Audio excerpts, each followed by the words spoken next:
Хан Шентай. Бұрынғы заманда Қарыс Қара батыр бар екен. Өзі 95-те жасы бар екен.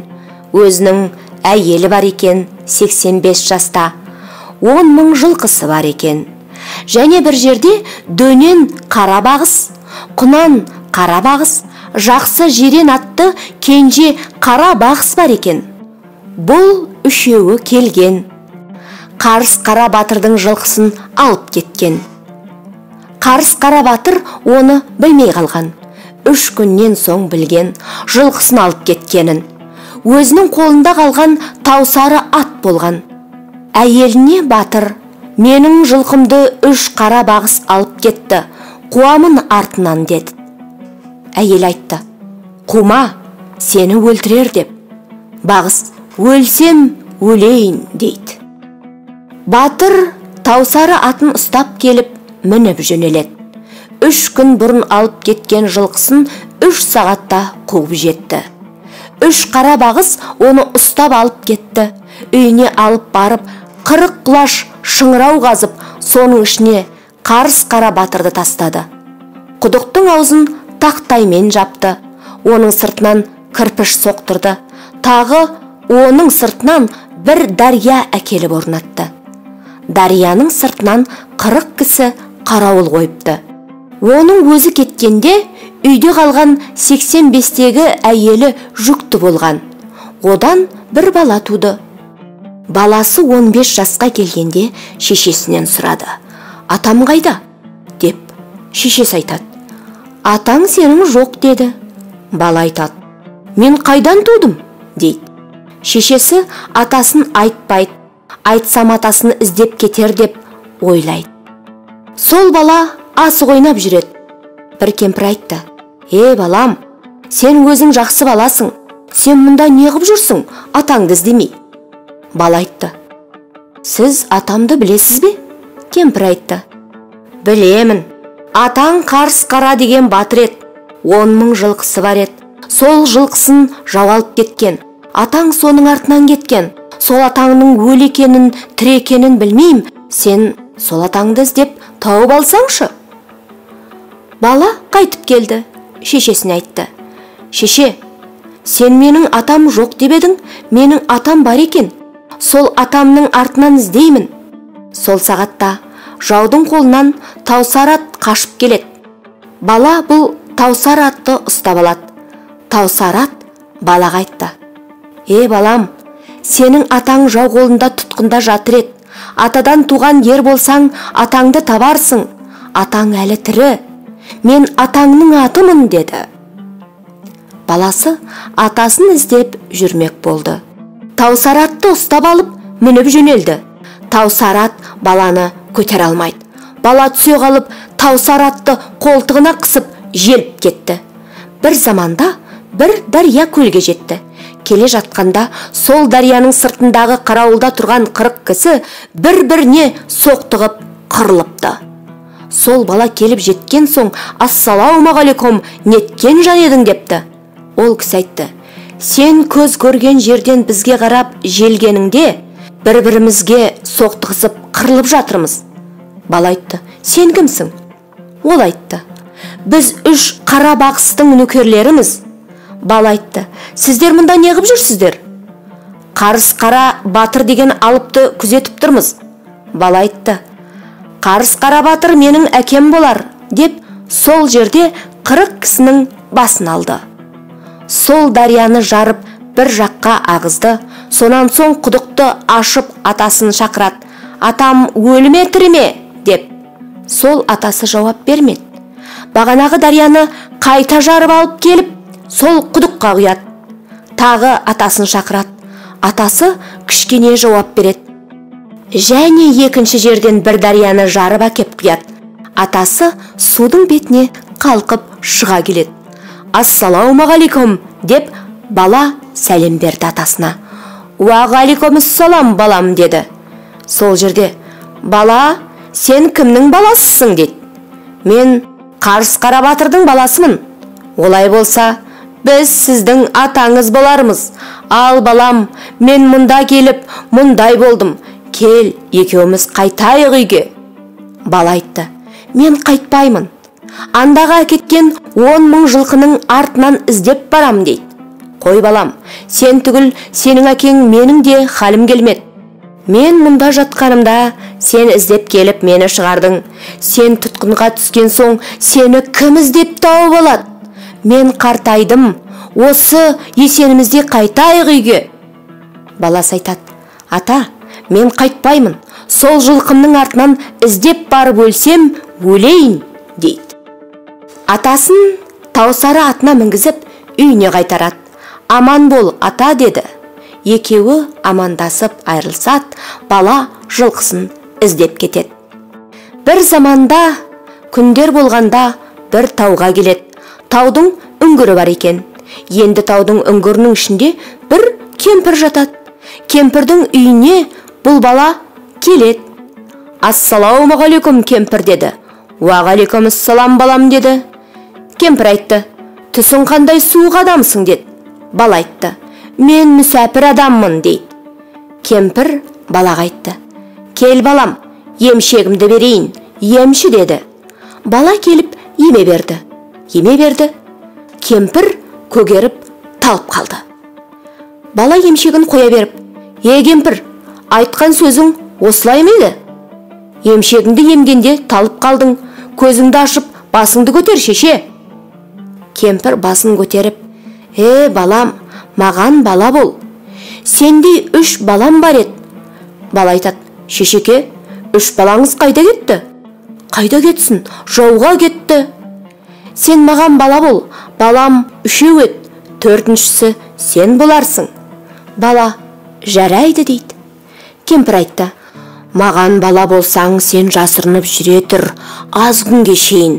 Баламның мінезі теріс еді, көзіне сен көрінсең, сені өлтірер. Мінезі теріс болса да, қорқушы емеспін тентектерден, деп кемпірге бала болса да. Бір күндері үлкен баласы келіпті. Шеше, үйде кім бар, дейді. Шешесі айтты, ешкім жоқ. Жоқ, шеше, кісі бар, бір кісінің иісі шығады, дейді. Сонда бала тұрды дағы, мен боламын, деп шыға келді. Үлкен ұл айтты, атыспақ керек пе, алыспақ керек пе? Бала айтты, атыспақ атаңның басына, алыспақ керек, деді. Екеуі сол жерде алысады. Бала бұл кісіні бір қолтығына қысып жібермейді. Бір уақытта ортаншы баласы келді. Ағасын көріп дауыстады, бұл баланы неге өлтірмедің, дейді. Ағасы айтты, әлім келмейді, сен келе көр, інім. Ортаншыл айтты, бала, ағамды жібер.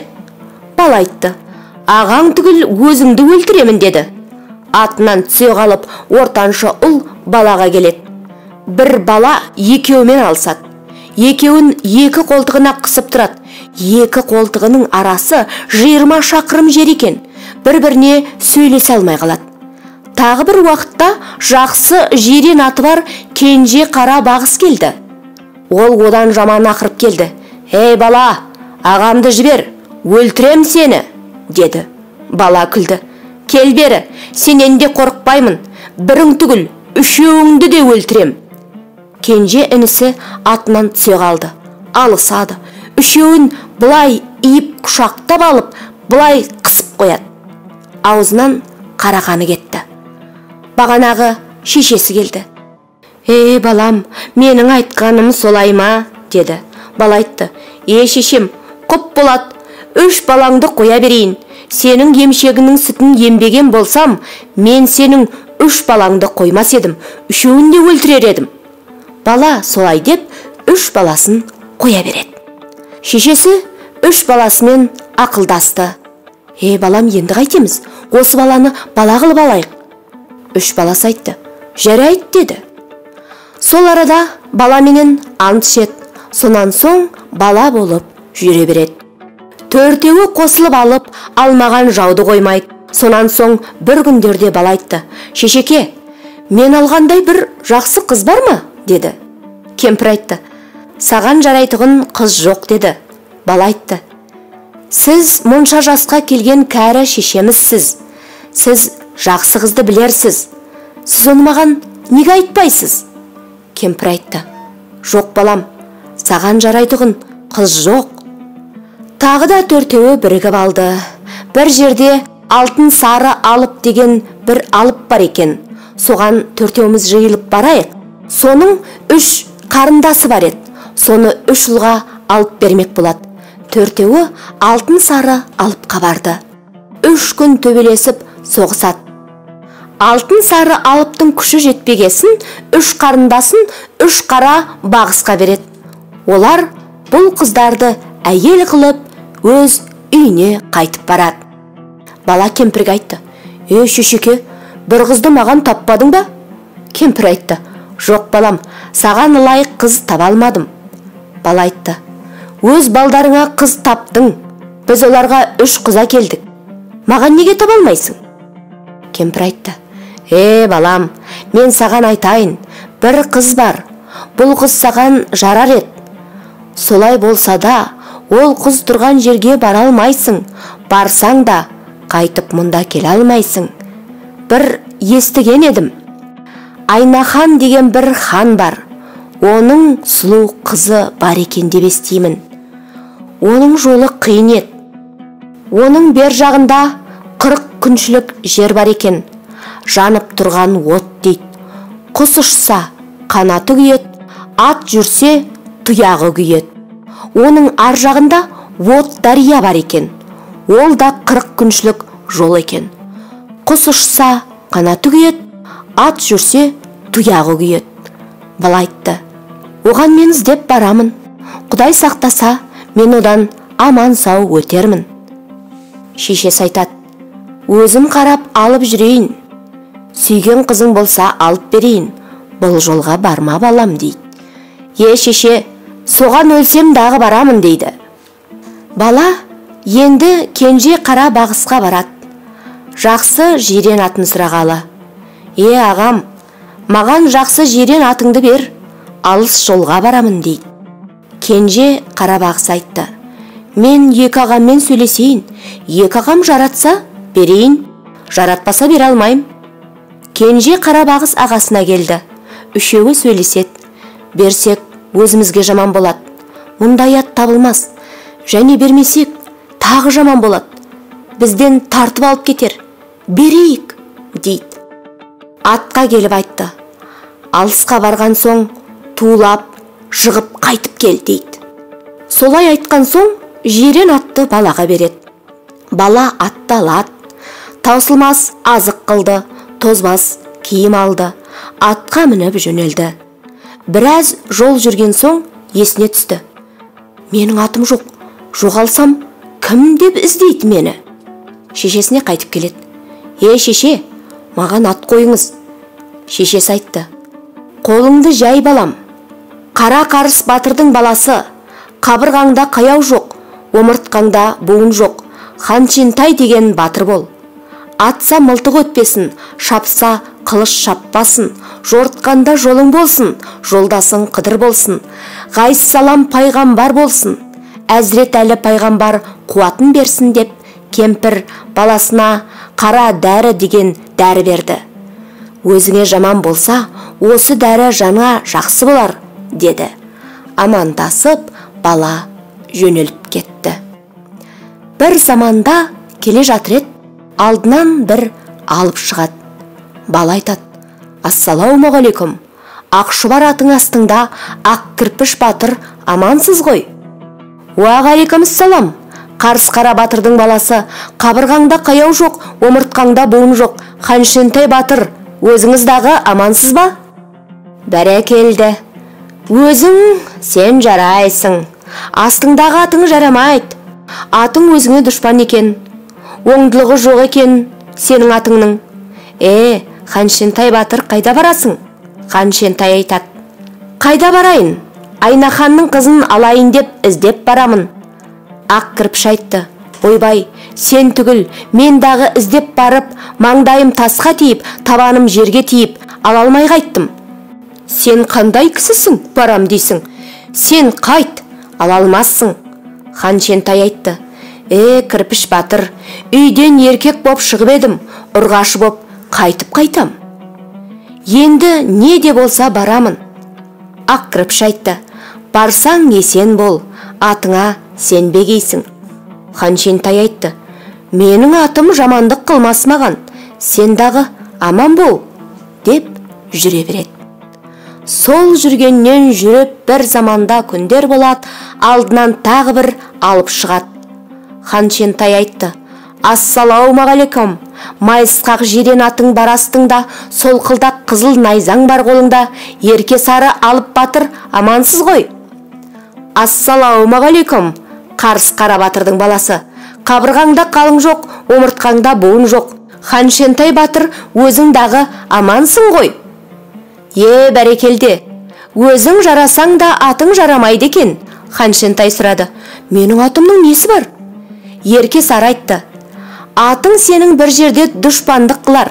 Ханшентай айтты: атым менің жаман болмас, деп амандасып жөнеле берді. Тағы бір қауым күн болғанда, тағы да алдынан бір адам жолығады. Ассалаумағалейкум, қара құла атың астыңда, қара шашың басында, ақ ашамайдың үстінде, жас бала батыр амансыз ба? Уағалейкум салам, қарыс қара батырдың баласы, қабырғаңда қаяу жоқ, омыртқаңда буын жоқ, Ханшентай батыр амансыз ба? Тағы жөнелді. Бұл бала айтты: мен де бірге барамын. Әйеліңді аласың, көремін, қылсаң ерлігіңді көремін. Ханшентай батыр деп алыстан естуші едім. Екеуі бірге жүрді. Жас бала айтты: Ханшентай, өзің кішкенесің, сенің не қайратың бар? Мұны бір байқайыншы, деді. Ханшентай бұл баланы қолтығына көтеріп алды да алдына мінгізеді. Қайтып орнына мінгізеді. Онан соң айтты: жас жігіт, сіздің де күшіңіз болар, біз де байқайықшы. Жас бала батыр Ханшентайды қолтығынан жалғыз шынашағымен көтеріп алып, қайтып атына мінгізеді. Ханшентай ойлайды: бұл баланың күші менен үлкен екен. Барып сол қызды алсам дағы, бұл бала менен тартып алар деп қорқады. Үйіне қайтпақшы болады. Бала айтты: Ханшентай, үйге құр қайтып барамыз. Бір асық бойлы Алтынсары деген бар еді. Соның 3 сұлу қарындасы бар еді. Соны алайын деп едім. Менің күшім жетпейді.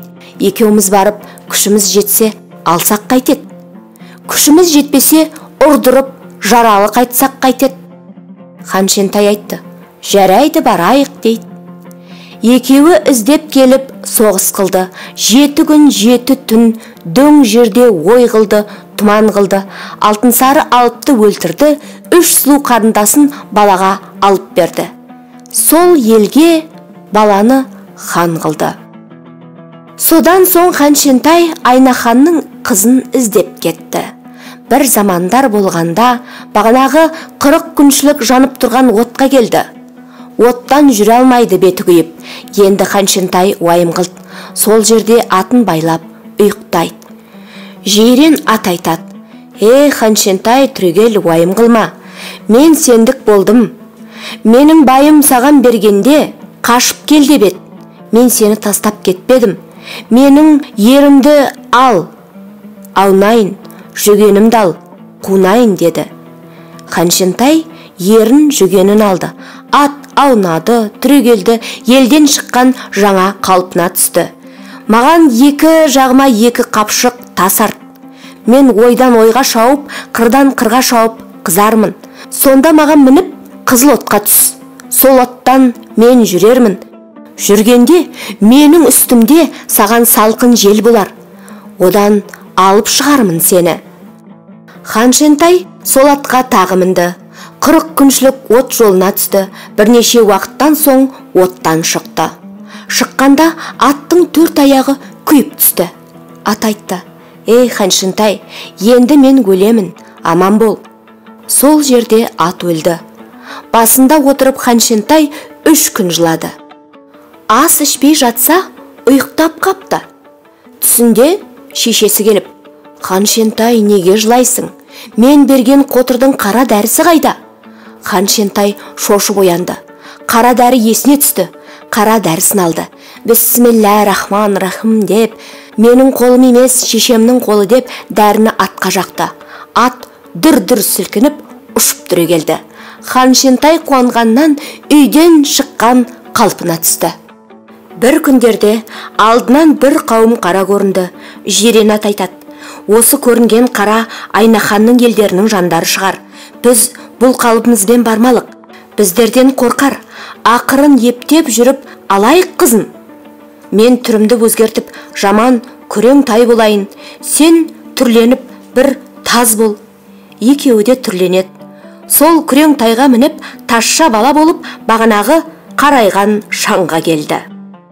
Сонда келіп бір адам атан жайып жатыр. Алпысы да басы ала. Бала келді, амандасты. Ол кісі айтты: не қылған баласың? Бала айтты: елімнен адасып жүргенмін. Ол кісі айтты: адасып жүрсең біздің ауылға бар. Бала айтты: қарным ашып келеді, маған бір ас беріңіз. Ол кісі айтты: асым менің жоқ. Бала айтты: мына түйенің бірін бер, мен сойып жейін. Бір түйені берді.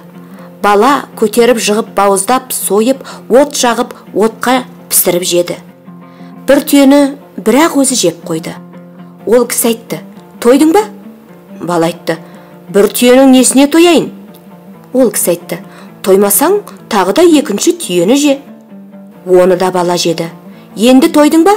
Бала айтты: құрсағым азғана тәуір болды, әбден тойғаным жоқ. Ол кісі айтты: осы түйе менің өз түйем емес, ұят болар. Бала айтады: бұл кімнің түйесі? Сол кісі айтады: Айнахан деген ханымыз бар, соның жалғыз қызы бар еді. Сол қызды күйеуге берген, соның бүгін тойы бар. Сол тойдан барып ет жерсің. Тазша сұрады: қызын кімге береді деді. Ол кісі айтты: ешкімге берген жоқ. Шаңырақай, Қақтырқай, Шарқай деген 3 алып бар еді. Сол зорлық қылып қорқытып қызын алғалы жатыр деді. Бала асығып жүрді, тойға келді. Тойға келсе, кермеде 3 арғымақ байлаулы тұрады. Сол 3 арғымақтың қасына келіп аттан түседі. Жаман күрең тайын 3 арғымақтың қасына байлайды. Өзі бір ақ үйге енді. Сол үйде құда, күйеу отырады. Сол тазша жаман қылышын құда мен күйеудің қылыштарының арасына іледі. Өзі шығып кетті. Тойға келді. Жаман ас берсе ішпеді. Жақсы асқа тоймады. Қолынан берген асқа разы болмады. Бергендерін қолынан жеді, бермегендерін тартып жеді. Сол тойға сойған етті тауысады. Бір кісі барып ханға айтты: бір тазша келіп етімізді тартып жеп тауысты. Сол тазшаны қайтеміз? Хан айтты: ешкімге жаман сөз айтпа. Менің малым көп, соя бер, соя бер. Сонан соң тазша бұрынғысынан жаман болды. Тағы да етін жеп кеселерін ұра бастады. Бұрынғы жаман күрең тайы құда мен күйеудің арғымағын тепкілеп тістеп тастады. Баланың жаман қылышы құда мен күйеудің қылышын түрткілеп шыдатпады. Құда мен күйеу айтты: тазша тайын алсын, қылышын алсын. Айтқан кісінің сөзін тазша естпеді. Күйеу мен құдаға ашу келді. Былай деді: хан, қалай? Жаман екен. Жаман кісілерді танымайды. Бізге оңда ас бермеді. Тазша тартып жеді. Хан айтты кісілерге: бар, күйеу мен құдаға 3 ту бие сой, 3 саба қымыз әпер. 3 ту биені сояды, жақсығып пісіреді, 3 астауға салып алып жүреді. Тазша құда мен күйеудің асын мен де жеймін деп бірге ере барады. Үйге кіре бергенде тазша басын қасып астаудағы етін бір асайды. Құда мен күйеу ашуланады: етті арамдадың, тазша, мұнда кел. Мына арамдаған етіңді өзің жеп тауыс. Тауыс алмасаң басыңды алармыз дейді. Тазша жүгіріп келді.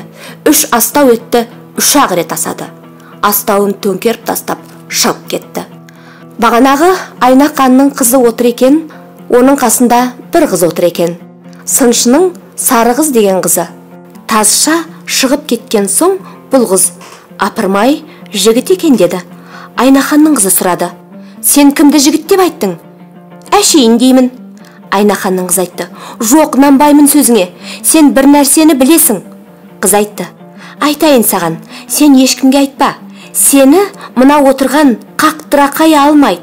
Мына жүрген Тазша алады. Ол айтты: бұл жаман Тазша қайтып алады. Қыз айтты: бұл жаман емес. Ертең Айнахан саған кісі жіберер. Сенен сұрар: қызым, бұл күйеуге, бұл тойға разы ма, наразы ма? Сонда сен айт: күйеуге разы емен, тойға да разы емен де. Атаң неге деп сұрар? Сонда сен айт: мені не балуан күрестіріп жыққанға бермедің, не ат жарыстырып аты озғанға бермедің. Сонда атаң айтар: балуан күрестіріп жыққаның ал, ат жарыстырып озғаның ал. Атаң ойлар: баяғы күйеуін жығатығын кім бар? Өзі жығар, өзі алар. Сонда оны осы Тазша бала жығар. Ат жарыстырса, осы Тазшаның күрең тайы келер. Сонан сені осы Тазша алар. Сен мен айтты деп ешкімге айтпа. Ертесіне қыздың атасы қызынан сұрайды: қылған той бергендеріме разы ма, наразы ма? Қыз айтты: разы емеспін, наразымын. Неге балуан күрестіріп жыққанға бермедің? Жарыстырып аты озғанға неге бермедің? Қорыққаныңнан біреуге бердің. Айнахан айтты: олай болса, балуан тұрғызыңыз, қызымды қай жыққаныңа беремін, ат жарыстырыңыз, кімнің аты озып келгенге беремін деді. Құда мен күйеу айтты: жақсы, ат жарыстырамыз, біздің атымыздан кімнің аты озады? Қызық ойын болсын. Хан қызын беремін деген соң жұрттың бәрі де ат жарыстырмақшы болды. 7000 ат жиылды. Сонда Тазша күрең тайын қосқалы жүреді. Мінгізейін десе, бала табылмайды. Өзі мінейін десе, мына Айнаханның қызын алып кетер деп қорқады. Сөйтіп жүргенде бір қатын келеді. Бір 7 жасар баласы бар. Бұл қатын айтты: Тазша, бері кел, сенің келгеніңді мен білемін. Сенің атыңа шапса, менің балам ғана шабар. Өзге кісі шаба алмас. Мен сіздің елдің қызы едім. Айнаханның елі мені алып келген еді. Мынау сендерден шыққан жұрағат. Қаншентай айтты: балам, қане, менің атыма шабалатыныңды білейін, қамшымды көтер дейді. Қамшысы 90 өгіздің терісінен өрген екен. Бала қамшыны көтеріп алып жерге салып қалды. Қамшы 2-ге үзіліп кетеді. Бала, менің атыма шабуға жарайды екенсің деп, баланы атқа мінгізіп жібереді. 7000 атты 7 айшылық жерге айдап жібереді. Сонан соң ат қосқан көп жамағаттар тосып отырады. Тазша мұнда енді 7 қабат жібектен арқан есет, күмістен діңгек орнатады. Халық оған күледі. Бұл Тазша құтырған ба? Тазша оны ойына алмайды. Сол жіберген 7000 аттың 7 күн дегенде шаңы көрінеді. Жұрт аттар келеді деп қарасады. 7 күннің бір күні қалғанда бір қара көрінеді. Сол қара жақындап келеді. Күйеу мен құда: біздің атымыз сол деді. Тазша қуанып елдің шетіне жүгіреді. Өзінен өзі қуанып қол шапалақтап жүреді. Ат бір күндерде жетіп келеді. Бұрынғы үйінен шыққан жақсы ат қалыбына түсіп келеді. Әркім қосқан атын таниды. Бұл жирен атты ешкім танымайды. Тазша шетте тұрып айғайлайды. Сол жирен ат Тазшаға қарай шауып келеді. Аттың басын бала тартып тоқтата алмайды. Бала тұсына келді. Жібек арқанды балаға тастай берді. Бала аттың сулығынан іліп алып қайта тастайды. Тазша табанын тасқа қоя тартады. Тасты жұлып кетеді. Табанын тауға қоя тартады. Тауды жұлып кетеді. Тауға біткен бір сексеуілге табанын қоя тартқан екен, 7 қабат жібек арқанның 6 қабаты үзілді. Бір қабаты қалғанда азар-азар тоқтады. Тазша атын алып келіп күміс діңгекке байлады. Құда мен күйеу енді қорықты. Аты озған. Күрессек енді өзі жығар. Біздің үйіміздегі сасық қара алыпты алып келіңіз. 10 кісі барыңыз. 10 арба көмір апарып төгіңіз. 10 кісі көрік басып қыздырып оятыңыз. 7 күн 7 түн ұйықтайды екен. 10 арбаға салып алып келіңіз. 10 кісі барып сол алыпты алып келді. Тазша, мынаны жық, жыға алмасаң басыңды аламын деді. Тазша келіп сол Сасыққара батырмен күреседі. Екеуі 7 күн 7 түн алысады. Дөң жерді ой қылды, ой жерді дөң қылды. Екеуі бірін-бірі жыға алмады. Демалайық деп сөйлеседі. Байлаулы тұрған Жиренат шылбырын үзіп Тазшаға жетіп келді. Сен, Тазша, не қып отырсың? Сен жіңішке болсаң да күшің қалың, анау жуан болса да күші аз. Сен 2 қолтығыңа 2 тас қыстырып ала күрес. Сол тастың салмағымен қызарсың, сонан соң Сасыққараны жығарсың дейді. Тазша тұра салып, бір үлкен үйде 2 тасты 2 қолтығына тыға күреседі. Сол Сасыққара алыпты, алып соқты. Жығып кеудесіне мініп алды. Құда мен күйеу алыптың жығылғанын көріп, Тазшадан қорқып кетіпті. Тазшаны шақырып хан үйіне алып кетті. Халық айтады: «Бәрекелде, берсең қызыңды хан осыған бер. Бек жақсы кісі екен». Хан соған қызын бермекші болды. Халқын жиып 3 күндей той қылды. Жұртын жиып болған соң хан сұрады: «Осы күйеудің кім екенін білемісің?» Хан күйеудің өзінен сұрауға ұялды.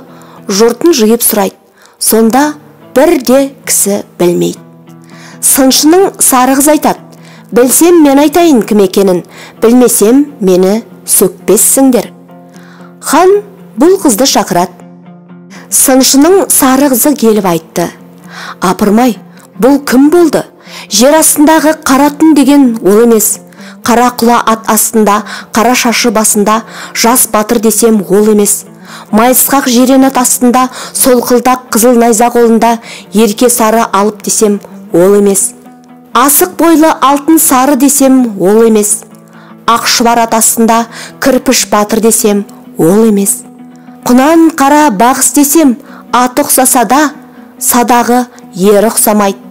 Қарыс қара батыр деген батырдың баласы, қабырғасында қаяу жоқ, омыртқасында буын жоқ. Ханшентай батыр болмаса, ол болса, ол түрленіп келген шығар. Сол Ханшентай болсаң, түрлен дейді». Тазша сілкінді. Бір көк кептер болып ұшты. Қыз тағы да түрлен, батыр дейді. Тазша тағы сілкінді. Көк қаршыға болып ұшты. Қыз айтты: «Батыр, тағы түрлен, өз қалыбыңа түс». Тағы да сілкінген екен, 15-інде туған айдай болып Ханшентай қалыбына түседі. Оның көркіне жұрт есінен жаңылып, талып қалады. Қыз тұра салып, торғын орамалын суға малып, талып қалған кісілердің бетіне суды себеді. Кісілер есін жиып алды. Айнаханның қыз айтты: «Атам, берсең осындай ерге бер. Берген еріңе болайын, қылған тойыңа болайын». Сонан соң хан қуанды, той қылды. Қызына 60 алабас атан бермекші болды. 40 қыз, 40 жігіт берді. Жөнелтпекші болды. Жиренат айтады: «Мен бұрынғыдай сені алып өте алман. Атаңның 3 алтын кілемі бар, соны сұра. Сол кілемді жайып өтерсің». Ханшентай кілемді сұрайды. Бірін берсе де екіншісін бермейді. Ханшентай айтты: «Үшеуін бермесең, еліме бара алмаймын. Қызыңның да маған керек жоқ. Мен бұл жерде жүре алман». Сонан хан 3 кілемін бермек болды. Кілемді бергеннен соң 60 атанға артып бермек болды. Амандасып жөнелтеді. Бір күнде дарияға келіп жетеді. Шаңырақай, Шарқай, Қатырақай 3 алып, Айнахан қызын бізге бермейді деп халқын жиып жатыр екен. Ханшентай кеткеннен соң Айнаханның елін шауып алып кетеді. Айнахан бір уәзірін Ханшентайға жібереді. «Келе көрсін, елімізді шауып кетті» дейді. Ол кісі Ханшентайға барды. Ханшентай 3 алыптың ізін іздеп барып, 7 күн 7 түн алысады. Жесір жебір қылып шабысады.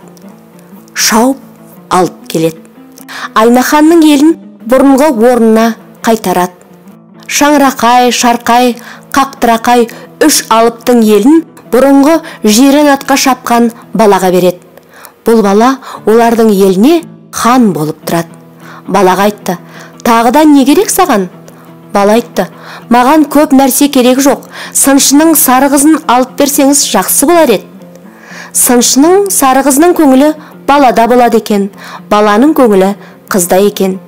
Ханшентай балаға сыншының сары қызын алып берді, амандасып, есендесіп, қайтып кетті. Бір күндерде әйеліне келіп жетті. Сол 40 күншілік от дариясына кілемнің бірін көпір қылып өтті. Онан соң 40 күншілік от шөлге келді. Оған екінші кілемді көпір қылып өтті. Үшінші кілемді құм дариясынан жайып өтеді. Бұл құм дарияның арғы жағында ақ кірпіш батыр, ерке сары алып батыр, жас бала батыр тосып жатады. Ханшентайдың қылған ерлігін естік, енді алған әйелін көрейік деп жатады. Ханшентай келіп амандасып, есендесіп көрісет, сонан соң еліне қарап жүрсет. Ханшентай кісілерге айтады: мен озып кетейін, сен үшеуің алып келіңдер. Менің дөңгелек сызған жеріме қон дейді. Ұзын сызған жеріммен жүріңдер. Аман есендіктеріңді білемін дейді. Оларды тастап, Ханшентай озып кетеді.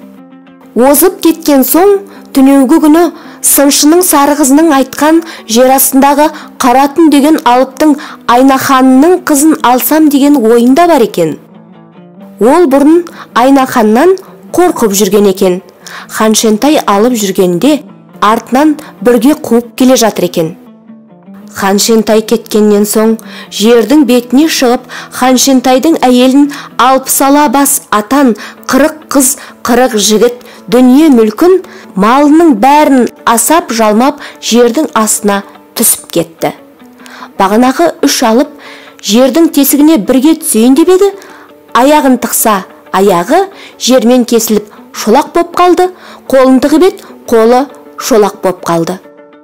Аяқ қолынан айырылып, сол жерде отырып қалады. Ханшентай бір күндерде келе жатып ұйықтағанда бір жаман түс көреді. Оянып тұрып, қайта жүреді. Сол артында бір нәрсе болар ма деп қайтып келсе, ол араға бәрі де жоқ екен. 3 алып отырады екен. Бұл не болды деп сұрайды. 3 алып айтады: бір жалмауыз келді де жалмап кетті. Ханшентай жылайды, жылайды. Атын сол арада мықтап байлайды, арқандап, бір арқанды өзінің беліне байлайды. Сонан соң былай дейді: мен жердің тесігіне түсем, сендер арқанның бір жағын ұстап тұрыңдар. Қашан осы арқанның ұшын қимылдатқандай болсам, тарт дейді. Ханшентай жердің астына түседі. Жердің астында осындай бір дүние бар екен. Сол жерде арқанын тастап, күннің батысына қарап кетеді. Бір күндерде күн болғанда бір көп затқа малға келеді. Малдың ортасында келе жатса, бір таудай үй тұрады. Үйдің ішіне кіріп келеді. Сол 7 басты жалмауыздың үйі екен. Ішінде өзі жатыр екен. 7 күн 7 түн ұйықтайды екен. Сол күні ұйықтаған екен. Ханшентайдың әйелі қасында жылап отыр екен. Ханшентай әйелімен амандасып есентесіп, бір-біріне сәлем берді. Әйел айтты: ерім, өлерсің деді. Ханшентай айтты: оны өлтірмесем, сені апара алмайым. Өлтірмей апарсам, бізді тағы қуар. Өлсем өлейін, бір алысармын. Әйел айтты: сенің күшің жетпес деді. Ханшентай қылышын суырып алды. Жалмауыздың басын бір шабат. Жалмауыз түрегеледі. Екеуі сол жерде алыса кетеді. Үйдің ішін ойран ботқа қылады. 7 күн 7 түн алысады. Демімізді алсайық деп уәде қылысады. Ханшентай қорықты. Күшім жетпес, ол мені өлтірер деп. Сол уақытта бір ақсақалды адам жетіп келді. 7 басты жалмауызға ұрсады: ей жалмауыз, бұл дүниені бұнда жалмап біттің. Сенің екінші дүниеде не қақың бар? Сенің жылатқан жандарыңның көзінің жасы, қаны көл дария, деп таяқпен салып қалады. 7 басы талқан болды. Сол адам Қыдыр екен. Шешесінің батасымен қыдырып келген екен. жеті басты жалмауыздың басын алған екен. Ханшентай тұрды, жалмауыздың ішін жарды. Жалмаған жанының бәрі ішінде тірі жүрген. Ой Тәңірі, көзіңді ашсын деп шулап шығып жатыр. Сол арадан бәрінде алып жүрді. Малын, жанын бағанағы тесікке айдап келеді. Арқанды бір-екі қимылдатады, ол үшеуі тартып алады. Малын, жанын, әйелін. Мұны шығара алмайды бұл дүниеге. Ханшентай жердің астында қалды. Ханшентай жылап-жылап айтады: сендерді көріп, бөтен дүниеде жүргенше көрмей адасып өлейін дейді, жылап жатып. Екі етегін беліне тартып алып кетті Ханшентай. Бір күндерде келе жатыр еді, алдында бір бәйтерек тұрады. Бәйтеректің қасына жетіп келеді. Жатса, ұйықтап қалады. Ұйықтап жатса, бір қатты дауыс шығады. Сол дауыстан оянады. Оянса, сол дауыс бәйтеректің басынан шығады екен. Бәйтерекке қараса, бір ұя бар екен. Ұяда 3 балапан бар екен. Дауыстап жылаған солар екен. Бір айдаһар соларды асағалы терекке шығып бара жатады. Сол жыланнан қорқып балапандар жылаған екен. Ханшентай осы балапандарды асағалы бара жатқан ғой деп, менің әйелімді жалмаған жалмауыз сықылды. Бұл жыланды мен өлтірейін деп қылышын суырып алады. Қылышынан шабылып айдаһар екі үзіліп жатып қалады. Сол жерден кеткелі жатқанда 3 балапан оны шақырады. Не еткен жан едің, бермен келші дейді. Қайтып келіп сәлем береді. Не қылған адамсың деді. Ханшентай бәрін айтты. Әйелін жалмап кеткенін де айтты. Жалмауызды өлтіргенін де айтты. Жердің тесігінен шыға алмай қалғанын да айтты. Онан соң бәрін тастап өзі кетіп бара жатқанын да айтты. Балапан айтты: біздің анамыз алып қара құс деген құс еді. Онан үлкен жан жоқ. Біздің анамыз 2 дүниеге бірдей ұшушы еді. Жасынан жылында 3 бала табады екен. Үшеуін де жылда осы айдаһар асап жеп кетеді екен. Жерге, інге кіріп кетеді екен. Ең соңғы тапқан 3 баласы біз екенбіз. Бізден соң бала таппайды екен. Біздің жанымызды сен алып қалдың. Қартаймаса, менің шешем алып қара құс тілеген жеріңе шығарар. Бізге көп жақсылық қылдың. Ханшентай айтты: шешең қайда кеткен? Балапан айтты: шешеміз бізге тамақ әкелгелі кеткен. Шешеміз келгенше бізге ағаштың басына келіп жата тұр. Ханшентайды ағаштың басына шығарып алып, қанатының астына жауып жатты. Көрсе, шешем сені асап жеп қояды деді. Бір күндерде шешесі жылап келеді. Баламды тағда жылан асап қойды ма деп келіп бәйтеректің басына қонады. Бәйтерек майысып, жерге 3 тиіп 3 түзеледі. Балапан айтты: шеше, жақсылыққа жақсылық бар ма? Жамандыққа жамандық бар ма? Шешесінен 3 рет сұрайды. Шешесі айтады: жақсылыққа жақсылық бар дейді, жамандыққа жамандық бар дейді. Балапан айтты: жақсылыққа жақсылық болса, бізге жақсылық қылған мынау деді. Шешесі айтты Ханшентайға: маған сен көп жақсылық қылдың. Қартаймасам, сені жер жүзіне шығарар едім. Маған осы 3 баланы сен бердің. Сенің хақыңды бұл дүниеде өтей алман. Сен маған құлан менен бұланнан 60 айғыр алып кел. Мені жемде. Сонымен мен сені алып ұшып көрейін. Ханшентай мылтығын мойнына салып, ертеменен жүріп кетеді. Құлан мен бұланның 60 айғырын алып келді. Қарақұс соның 30-ын жеді, 30-ын артып, Ханшентайды мінгізіп алып жүрді. Бағанағы әйелін тастаған жерге келді. Үстіне сол малын, жанын артады. Бәрінде артып алып ұшады көкке қарап. Бұлай қарағанымда бір айғырдың етін аузыма сал, бұлай қарағанымда 2 айғырдың етін сал аузыма дейді. Ханшентай айтқанын қылды. Бұлай қарағанда бір айғырдың етін аузына салады, бұлай қарағанда 2 айғырдың етін аузына салады. Алып ұшып жүргенде бір күншілік қалғанда айғырдың еті таусылады. Ханшентай сасқанынан қоң етін кесіп алып аузына тастай береді. Адам етінің күшімен қарақұс жер жүзіне жетіп келді.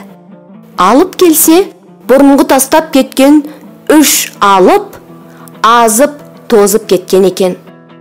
Сол күнде жамбасы таусылған екен. Сол күнде келмесе 3-еу де өледі екен. Қарақұс айтты: "Бұл не қылған адам?" деді. Ханшентай айтты: "Бұл 3 кісі менің жолдасым" деді. Қарақұс айтты: "Жақсылыққа жақсылық" деп 3-еуін 3 асап 3 тастады. 3-еуі үйден шыққан қалыбына келді. Қарақұс айтты: Ханшентай, баяғы маған адам етін бердің. Бұл өзіңнің қоң етің болған. Ал" деп етін қайта құсып тастайды. "Бұл етті қоңыңа жапсыр" дейді. Ханшентай жапсырды. Бұрынғы қалыбына түсті. Қарақұс "Енді қош есен бол" деп қайтып кетті. Ханшентай енді бәрін де үйіне алып барады. Бір күндер болғанда бала батыр жеріне келеді. Жас бала батыр айтты: "Үйірін сағынбас ат болмас, елін сағынбас ер болмас. Ханшентай мырза, ойнап күліп жүрдік, еліме барамын, есен бол" деді. Еліне келсе, елі жоқ еді. Бір жау елін шауып кетіпті. Ханшентайға жылап келді. Ханшентай барып, жас бала батырға бір елді шауып келді. Тағы да Ханшентай жөнелді. Бір заманда күндер болғанда ерке сары алып батырдың жеріне жетеді. Ол да еліне қалайын десе, елі жоқ екен. Әлдеқашан бір жау шауып кеткен екен. Ханшентай тағы да барып, бір елді шауып берді. Тағы да бір заманда күндер болғанда ақ кірпіш батырдың жеріне жетті. Оның елін тағы да бір жау алып кеткен екен. Оған да Ханшентай тағы бір елді шауып әкелді. Сонан бір күндер болғанда 3 қара бақыстың жеріне келді. Сол 3 ағасы, шешесі жұрт жиып 30 күн ойын қылды, 40 күн тойын қылды. Сонан кейін шешесі айтты: "Енді біз разымыз, сен де разы бол. Көптен көп жүрдің, жақсылық пен жамандықты білдің. Енді өз әкеңді, шешеңді іздеп тап. Сол малын қара құлдан қанжармен қақ жарып бөліп, жартысын 3 баласына, жартысын Ханшентайға берді. Амандасып, Құдай алдында табысайық деп, жыласып, айрылсып кетіпті Ханшентай. Сонан жүріп, бір заманда күндер болғанда өз елін іздеп тауыпты. Әке шешесін іздеп таба алмады. Елден сұраса, біреу айтады: "Бәлен ауылда тіленші болып жүр." Ол ауылда келсе, тағы да бір ауылға кетті деп айтады. Іздеп жүріп елдің бір шетінен тапты. Келіп тапса, әкесі мүлдем қартайып кеткен, үстінде киім жоқ, бетінде өң жоқ. Балаң келді деп айтса да білмейді, есі жоқ. Біреу қатты айтқан екен, сонда кішкене есіне түсірген болды. "Мынау сенің балаң" деп көрсеткен екен. Сол жерде баласын көргеннен соң әкесі қуанғаннан 25-тегі жасына келді.